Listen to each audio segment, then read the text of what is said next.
nous allons faire une leçon qui s'appelle « Je maîtrise la voix passive » et on est dans la séquence Romeo and Juliet.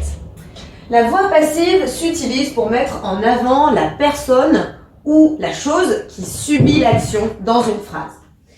Voici le schéma qui va correspondre à l'utilisation ici de la voix passive. Il y aura le sujet, ensuite l'auxiliaire be qui est conjugué au bon temps et à la bonne personne et est suivi du coup du participe passé. Le participe passé pour les verbes réguliers, on le reconnaît parce qu'il termine en ed. Et si ce sont des verbes irréguliers, alors il s'agit de la troisième colonne quand on apprend les verbes par cœur. Be, was, been. Go, went, gone.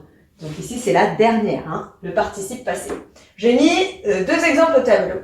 They were killed. Ils ont été tués. They, c'est bien mon sujet. Were, c'est bien mon verbe be ici au prétérit. Et j'ai bien mis la bonne personne puisque c'est bien au pluriel. Killed. Maintenant, si j'utilise un sujet au singulier, Romeo was banished. Roméo a été banni. Parfois, on peut ajouter un complément quand on sait qui fait l'action. Et dans ce cas, on l'introduit par la préposition by, B-Y. Comme dans cet exemple. The tragedy was written by Shakespeare. Le sujet, ici la tragédie, was written, a été écrite par Shakespeare. Ici, du coup, par Shakespeare, c'est bien mon complément. Je sais qui a fait ici l'action. Let's practice now. Pour voir si tu as bien compris comment on utilisait, comment on formait la voix passive, voici des phrases dans le désordre qu'il va falloir reconstituer. Are you ready? Let's go. In a rival family, he born was. Alors, comment je commence? Si on se souvient bien, c'était écrit sujet, he. Ensuite, l'auxiliaire là, hop, be, bon temps, bonne personne, was. He was, participe passé, born in a rival family. Il était né dans une famille rivale. Is killed Mercutio Tybalt by.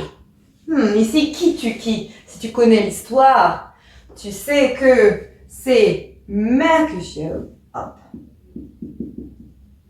is killed, tué, par Tybalt. Ok, je termine avec celui-ci, drank the poison by has been Juliet. On a bien compris qu'il se passait quelque chose avec, ici, le poison. Sujet, the poison. Has been drunk. A été bu. Et après, là j'ai un complément. Qui c'est qui a bu le poison?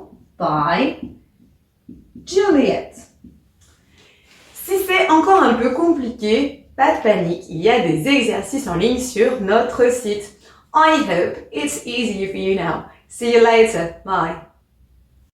Maintenant que tu as tout compris, entraîne-toi en faisant les exercices ci-dessous.